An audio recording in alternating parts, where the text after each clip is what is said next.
I think the mistake that I made early on, I took this course from a woman who built her business on Instagram. The way they reach you is the way they teach you. And so if you are only learning from people on Instagram, you're going to learn that that's how you should market your business. But there's lots of ways. And even though I teach SEO, I'm also going to sit here and acknowledge it is not the only way to market your business, right? And I don't think that there is one best way. I think the key is diversity. Welcome to Journeys Through Change, a podcast that inspires women to let go of the fear and say yes to possibility. I'm your host, Noelle Van, an author, creator, and empowerment coach who spent years in corporate America helping innovators and leaders ride the waves of change with ease and grace. I now work with women to step into change and unleash the power they have to create a life they love. Whether you're contemplating a change in your career, relationship, health, lifestyle, or anything in between, nothing's off the table. I'll be offering up simple insights to help you manage the ups and downs of change and sharing interviews with successful women who took a leap of faith to create the life they knew they were meant to live, sharing their wisdom, advice, and all the juicy lessons they learned along the way. So get cozy in your favorite comfy chair and let's get started. They say necessity is the mother of invention, and as we all know, regardless of how predictable we like our lives to be, this journey is ever evolving and more of a path than a straight line. Laura Jawad came from an academic background, and after receiving her PhD from MIT, she began her career in Seattle as a research scientist in the field of oceanography. After several years in an environment that began to feel unfulfilling, she knew that she wanted more. In 2017, she hung her shingle as both a birth doula and a pregnancy and postpartum personal trainer. She took courses and earned certifications to learn her craft as she continued to work with clients and hone her skills. But when it came to efficiently acquiring enough clients to fill her one-on-one roster, she felt lost. And once COVID hit, having a business built on offering in-person services, she knew pivoting to online was her only option. Knowing that she was not interested in the one-size-fits-all approach of going all in on social media, she began to learn more about search engine optimization so she could increase her visibility while creating content she enjoyed on her own terms. Little did she know, this would be the seed that grew into another thriving business. She now helps her dream clients navigate the tricky waters of showing up, standing out, and being seen without relying on social media while achieving the same online success. Laura, it's such a pleasure to have you with us today. Thank you. Welcome to the podcast. Thank you so much, Noelle. That was such a beautiful introduction. Oh, I'm so happy. I was trying to gather it all because there's a lot of bits and pieces of your journey, so it's really exciting to talk to you.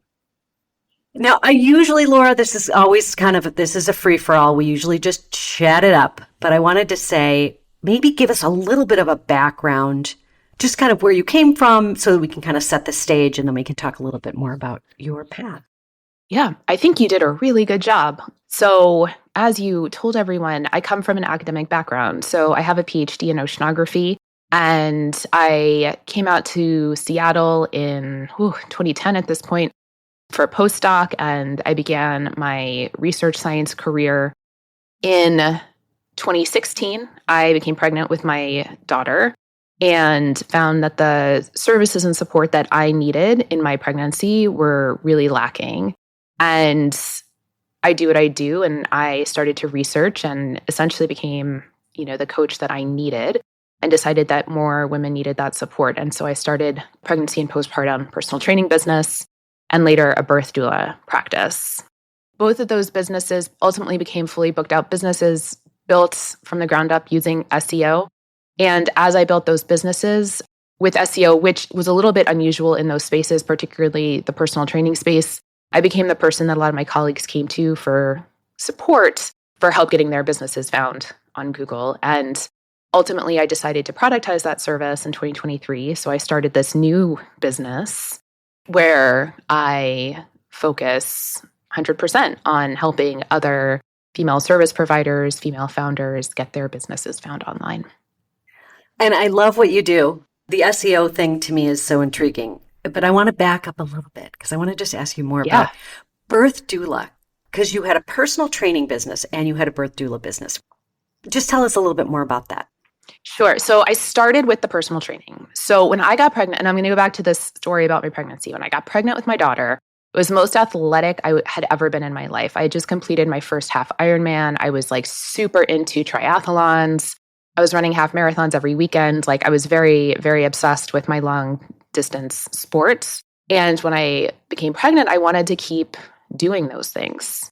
And, it wasn't that long ago, only about 9 years ago at this point, but that 9 years makes a big difference. 9 years ago, there wasn't a lot of support for an athletic pregnancy. And my OBs couldn't advise me. I had to kind of go out and find my own evidence-based information. And after my pregnancy, I had some birth injuries that I had to rehab from. And conventional advice at that time was like, well, this is the price of having a baby. Maybe you just can't go back to doing those things that you want to do. And that wasn't satisfying. And so again, I went to look for the information I needed and sought out, like, there were practitioners out there who could support me, but they were kind of few and far between. And so again, a lot of research went into that. And I initially started with my pregnancy and postpartum personal training business, which I called a core and pelvic floor informed practice, heavy emphasis on pelvic floor support. And as I got deeper into that business, I could see how having better education and a different type of support, even through the birth process, makes such a difference to the postpartum recovery and return to activity postpartum. That's what led me to become interested in the birth doula practice. And for your listeners who might not know, a birth doula is a non-medical birth support provider who accompanies pregnant person to their birth and provides emotional and physical comfort, but not medical advice. So is a birth doula someone that is in the home when are you giving birth can you have a birth doula in a hospital as well? Yeah. Okay. It's not like associated with natural birth. Nope. You can have a birth doula for a home birth, a hospital birth, a unmedicated birth, a medicated birth. Birth doulas are available for every type of birthing experience you could imagine. So when you say an athletic pregnancy, which I'm sure, as we know, times as they change and people become more open-minded about the capabilities of people having babies and being able to obviously do a lot more than maybe they thought they were able to physically, like what was it that you were hearing at the time that you started seeking out more information about it? Was it like, no, you're not supposed to after X month? I've never had a child, so that's why I'm asking these questions. Yeah. Why don't we frame it as like, what kind of questions was I asking, right? And the questions were, is it safe to run a half marathon while I'm pregnant, right? Is it safe to keep training at the level that I was training at? Is it going to hurt my baby? I just couldn't get satisfying answers. And I had a really good OB. And she didn't say, no, don't do that. But she also didn't have like satisfying answers for me. And the internet is full of like all kinds of bad advice, right? Ranging from like, don't get your heart rate over 150 beats per minute, like to, I had even, I think it was my hypnobirthing book, recommended not running because you'd shake your uterus too much. So much whack advice. But essentially it was that I had questions that I wanted answers to that I couldn't get good answers to. And I, having done this for a number of years now, I think I was lucky in that my OB didn't directly give me bad information. She didn't have the information I needed, but she didn't give me bad information. A lot of people get bad information.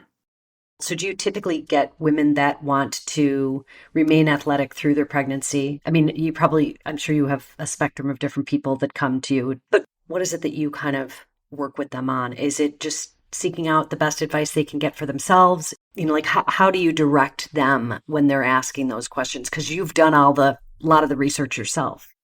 Yeah, and I've been coaching women for a number of years now. So I don't take birth doula clients anymore. My primary business is my SEO business, and I do maintain my pregnancy and personal training business as more of a side hustle because I love the work and I love the parents that I support. The main type of person that I work with is someone who has either been active before their pregnancy and then wants to stay active during their pregnancy and just wants to make sure they're doing it, quote unquote, correctly. Mm-hmm. Or someone who wasn't active before their pregnancy, but knows that being active is going to help them have a better pregnancy and birth experience.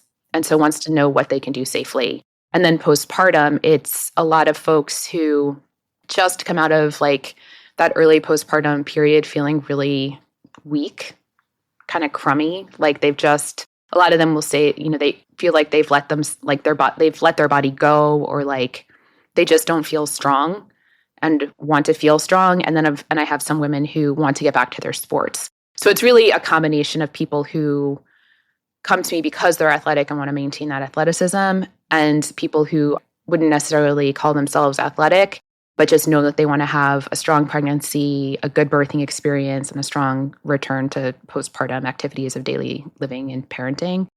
So it's really almost like two avatars in a way. And not to go backtrack, because I feel like I'm backtracking us, but you came from an academic background, just to kind of set the stage. Then you moved into becoming a birth doula. What was kind of the impetus for that? There was a push and a pull. So I think it's worth saying I'm not someone who from like a very young age knew exactly what I wanted to be. Like I've never had that one thing that I wanted to be when I grew up. And I was always good at school. And it was always a given. I was going to go to college. Like I was a chemistry major in college, didn't really know what I wanted to do afterwards. Everyone in my family has a terminal degree, so it was like kind of a given that I'd probably go to grad school. I kind of kept just going down the path that was expected. And, it's weird to say that a PhD is easy, but it's not easy.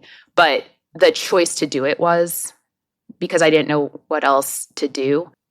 I love science. I'm grateful for the experiences that I had throughout the process of getting my PhD, throughout the years that I worked in science. But I was never totally happy with it. I didn't love being a bench scientist. And I also never knew what the alternative was.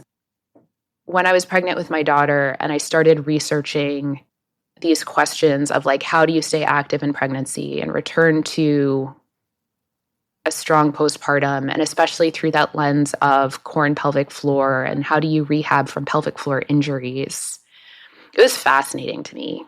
And I found I would go to work and I would just want to like research this. Yeah. Right. Because this is what I do, right? Like when I say that I got interested in this, it wasn't a casual interest. I mean, I was in the research papers, I was reading books, I was like really consuming every resource that I could. And so it was really kind of the first time I had like this push and a pull. Like I wasn't happy in my academic position. And all of a sudden there was something else that I really, really wanted to do. And so my husband was the one who really encouraged me to make the switch. I think if it was, if it hadn't been for his input, I probably would have just like stayed on the track I was on. But he really encouraged me to take this chance and make that. It's hard to even call it a pivot, right? Like, yeah. But to make that change. And I know there's 2 points here. There was this time, right? So you moved into being a birth doula. When you made that jump, when you made that leap, was it something that you like in the moment understood what you were doing, or was it just a really natural shift? It sounds more natural, like you were just interested in it. It was kind of like this was something that was really drawing your attention, and then it just became the next thing to step into, right? And the birth doula wasn't the personal training was really the first thing, and that was the business. And I added the birth doula as like as another offer within the business. But yeah, I never set out to be an entrepreneur. It's still really weird to me that at this point I've got 2 businesses. It was definitely a natural progression of things as opposed to like a really concrete decision I made one day. So then when we fast forward a little bit to when you started researching SEO to kind of get a better understanding of how you could become more visible online, what made you decide to move that into, like, was there a moment or a decision that you made, like, I think I'm going to make this a business? I had a business mentor who was really pivotal into pushing me to turn it into a business. It was a business coach for my fitness business who saw what I was doing there and saw how I was running this business and said, like, Laura, no, this is the business. Like, this is the business. And I think it made a lot of sense to me. Like, As I processed those suggestions and thought about it more and more, when I started my personal training business, part of the reason I felt compelled to start that business was because there wasn't a lot of support available for women. There wasn't a lot of that type of support available. Not a lot of people were offering it, or at least not a lot of people that I trusted. There has been a literal revolution in the information available to pregnant people over the last 9 years when it comes to physical activity during pregnancy and postpartum. And there are a lot more people providing quality support now. Like, I don't feel compelled to have to be the person in my community providing that support. As I said, I enjoy it. And so I do maintain a small client roster, but I don't feel like I'm not the only one out there offering this. Now, what do you think made that shift? I think I got into it at an interesting time. So around when I got into it, there were the first couple folks starting to offer, there's always been people out there trying to support this population. And around when I got into it, there were a couple people starting to offer courses in pregnancy and postpartum personal training. There were a few trainers who had been doing this work, who had put together courses, who were starting to train the trainers. Right. Literally around the same time that I got into it. So not even the first wave of trainers had gone through these programs. I was in that first wave. That's a snowball that just picked up speed over the past couple of years. Like, those courses still exist and have gotten much larger, and just the number of people who have gone through them has gotten bigger, and the diversity of programs that are offered has gotten greater, and there's just a lot more providers now. So there's that one piece where it's I don't feel the pressure to offer this information. But as I did this work for myself, I really loved it. I think it's I am a scientist at heart. I do thrive on techie things. I love being in the weeds to some extent. And it scratched an itch. Yeah. In some ways, and I get to help the helpers now, right? A lot of my clients are mission-driven service providers or founders doing really, really good, important work in the world. And it feels really good to be able to support those people. I liken it to doing a podcast like this. You get the opportunity to open yourself up to people that are doing really amazing things. And like you said, being able to now support that and help people become more visible in what you do, it opens you up to all these different people too, in terms of how they're helping and being able to be of service, right? Mm-hmm. When you moved into this whole thing, you kind of describe it a little bit as you didn't want to be jumping into, as you're trying to get more visible with your business. So this is when you started the SEO research, that you were not really interested in being out there on social media. And I so resonate with what you were saying, because I feel so similar to that of it is such a crowded space, and there's so many people out there trying to kind of see me, look at me kind of thing, which is inherent in that type of an environment where you've got so many people with so much to offer. But can you talk a little bit about how you started that process and really maybe what moved you into that? What was your feeling about how visible and in what way you wanted to be visible out there? When I started my business, I started it as a local business, totally local business. And of course, I made my website and I started my Instagram account, but really I was trying to just network with my local childbirth educators and other doulas and just get my name out locally. When things shifted in 2020, I wasn't sure what was going to happen with the birth doula business. The personal training business I knew had to go online. And I started working with a business coach who taught online business through the lens of social media, and it was post every day or bust. And I hated it. I hated it. And I really didn't think that I was going to be able to do it. I didn't think I was cut out for it. It felt all wrong. And, at some point, I noticed the things that I did like doing were writing the really long captions. I love writing. I like writing informational content. Surprise, surprise. And I started putting that on my website in the blog, because sometimes I'd write these big captions and I'd be like, this is really good, and I don't want this to die here. So I'd put it on my website, and over time my website started getting more traction. And I was like, okay. really it was just like an easing into the SEO. It was making an observation that, okay, like when I post more content on my website gets more traction. Like, how can I leverage this? Ultimately, I shifted my content creation into the blog for that business.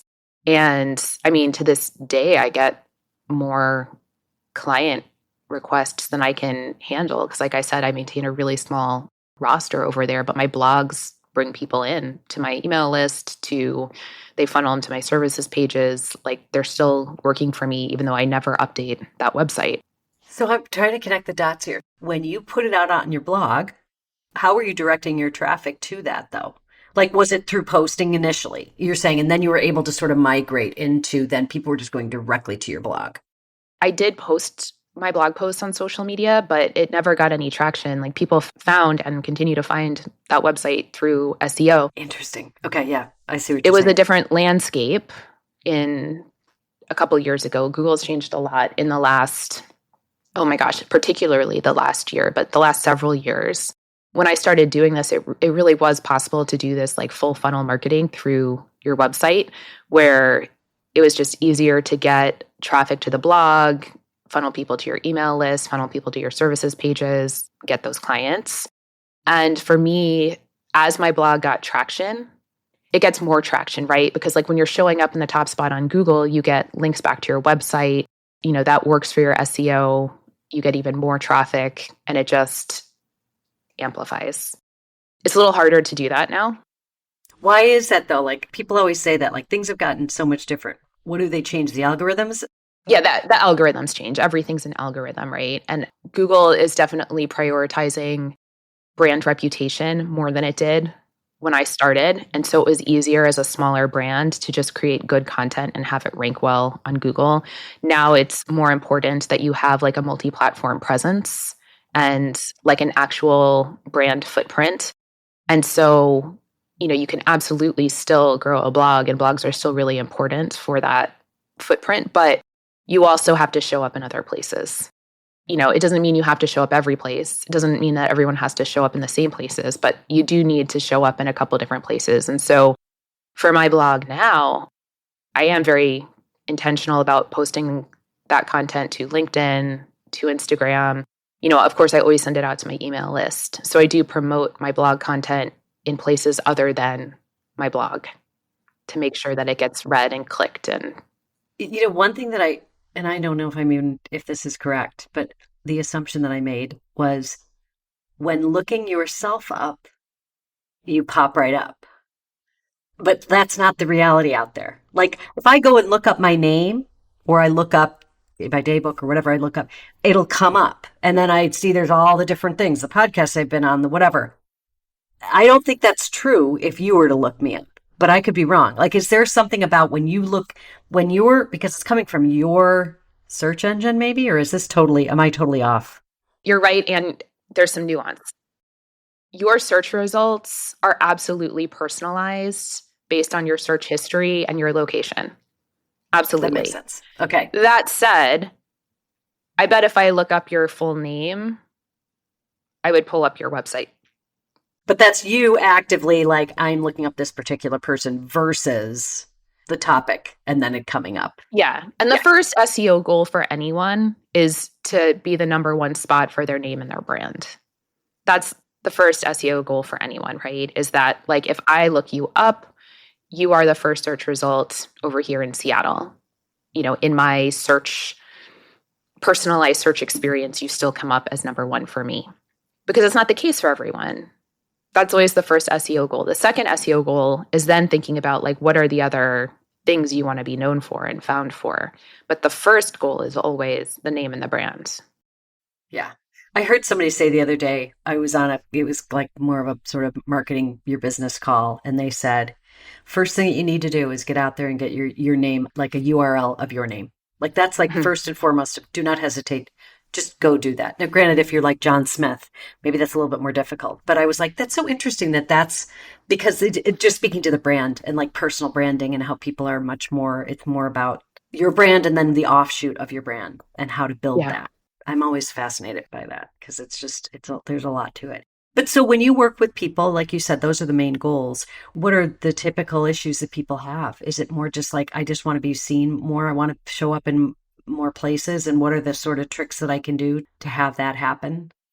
There's a variety of pain points that can bring people to me, right? I have some people with fairly new websites that just haven't figured out how to get traffic yet, right? And in those cases, we're looking really at the basics of like the messaging and the words on the page, the technical foundations of the website, the keywords and content on the website as a whole. Like, is there a blog, right? And then looking at the brand reputation and brand presence across platforms. So it's Mm-hmm. kind of a wide approach. But then people with more developed websites can come in, and then we're probably diving a little deeper into one pillar or another, right? If someone comes to me with a website that has a lot of content and has a big backlink profile, they have a brand reputation, they're still not getting traffic, then maybe we're focusing more on the tech. But it's really a bespoke process for any Yeah. website because you have to figure out like where's the gap? Right. Like where's the gap in visibility? So it won't be the same answer for every single person. Well, what would you say to somebody who is like, I do not want to be on social media, period? Like, I'm sure there are people out there, but like that want to be known, just have a website. They don't want to be out there posting. Because I mean, I will admit, Mhm. I have gone through many years of being very resistant to some of that. Like, okay, yes, I'm still doing it every 4 days. I get it. But your heart is not always in it. What would be the best thing for me to do if I was just getting started, but I don't want to be out there on every single platform? Well, obviously getting your website up, right? And I think if truly like you want your website to be your platform, get some support with that. Invest in your SEO. If that is going to be your main platform, make sure you do it right. And I have like a ton of free resources on my website. Pick the person that you want to sort of trust because there's all kinds of approaches and all kinds of information out there. But like pick a person, pick a resource that you trust and start learning and start doing your own SEO and get the support you need with it. If that means like paying for support, pay for support, but invest in that platform. And if you're not going to be on socials, you need something in addition to your website. It doesn't need to be socials, but like this, what I'm doing right now, this is a platform of sorts. Guesting on podcasts, because this is still putting my name out into the ether. There's going to be a link on the show notes. If you put the show notes on your website, then the link goes there as well. If you have a regular podcast guesting schedule, it's a really good way to start putting your name, associating it with your expertise, getting those links back to your website. That acts as a platform. And I would also recommend that anyone who does not want to be on socials at all, in addition to their website and in addition to some sort of visibility plan like podcast guesting, also invest heavily into their networking and referral marketing. That's what I was just going to ask. Because I was like, I wanted to ask your opinion on the whole offline versus online and how that's shifted a little bit. I feel like it's shifted only in conversations I've had. I don't know that that's really like truly a shift in mindset for a lot of people, but I hear people talking a lot more about that of like, it was a little bit different even 5 years ago online. Now it's a very crowded space. So how do you diversify and really get yourself out there? And it's funny because to me it's more just I've always sort of resisted that. I'm an introvert. I don't like the idea of having to do everything in person. And yet even when I do that, I end up getting more energy from it than I imagined. I don't think it means doing stuff in person. And I am an introvert and I'm an introvert's introvert. I see sometimes people on like with these big social media presences going like, I'm an introvert. And I'm like, oh, we're very different kinds of introverts, huh? But I think you brought up something very important, which is you have to diversify your traffic sources. That's really key.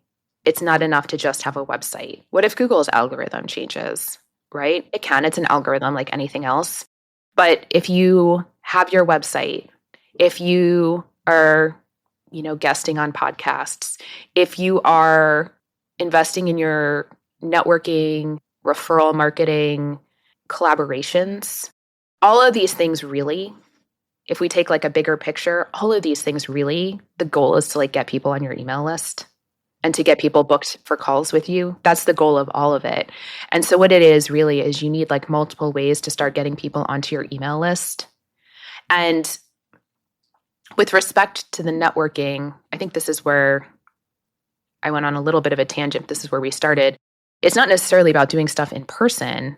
I mean, 99% of my networking is online. And there's all kinds of ways that you can collaborate with people one-on-one online to help grow your email list and get traffic back to your website that don't involve, in my experience, a lot of that big social energy.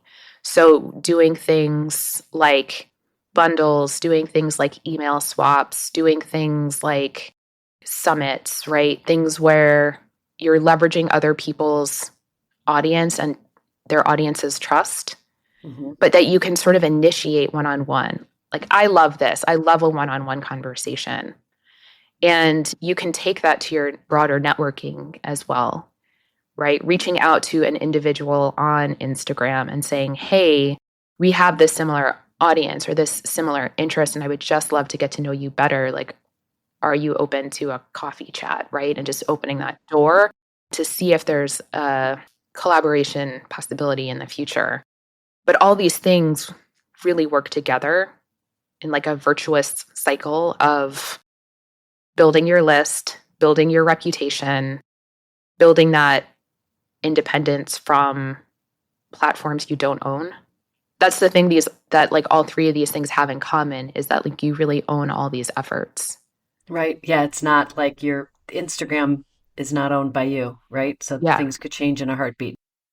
It's such a vast world out there of all of this stuff. I get exhausted sometimes thinking about it, although there is something that is energizing about it because there's so many different ways you can slice it, right? I mean, you have options. It's not like there's only one way to And that's look what at it. everyone, I really hope, keeps in mind, is that, I think the mistake that I made early on, I took this course from a woman who built her business on Instagram. The way they reach you is the way they teach you, right? And so if you are only learning from people on Instagram, you're going to learn that that's how you should market your business. But there's lots of ways. And even though I teach SEO, I'm also going to sit here and acknowledge it is not the only way to market your business, right? And I don't think that there is one best way. I think the key is diversity. Of course, I have a bias, and I think your website is like the bow you tie on all your marketing efforts, and everyone should invest in their website and their website SEO. But everybody's marketing portfolio is going to look different, and that's okay. And it shouldn't feel exhausting, right? Because you don't have to do every single option. You choose the things that align with your energy, align with your offers, align with your audience. You don't have to do everything. I love that. This is a good note to end on because I like that message. You don't have to do everything. No, you can't. You can't do everything. Sometimes we think we need to, though. That's the problem. Yeah.